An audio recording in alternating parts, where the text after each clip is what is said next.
donc ta maison. Laisse donc ce gamin tranquille. Laisse-moi, nous.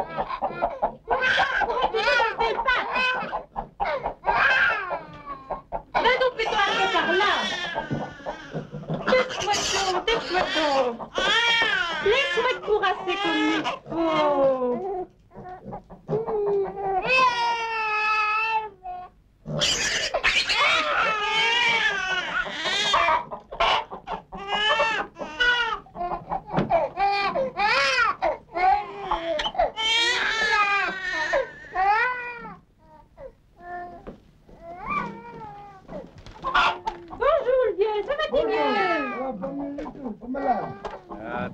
Travail aujourd'hui, la nourrice. Tiens, regarde.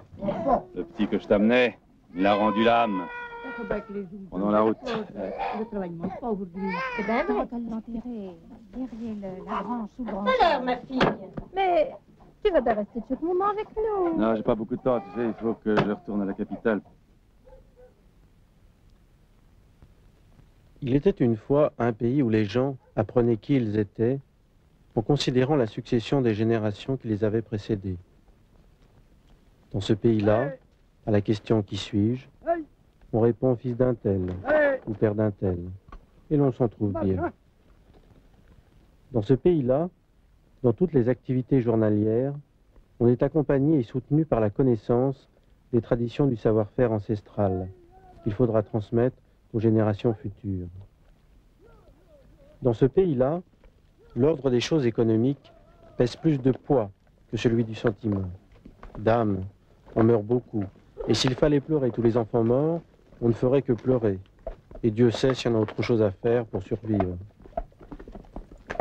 Dans ce pays-là, les enfants, dès qu'ils participent à la survie de la communauté, se mêlent totalement aux adultes, aussi bien pour le travail et les peines, que pour les fêtes et les joies.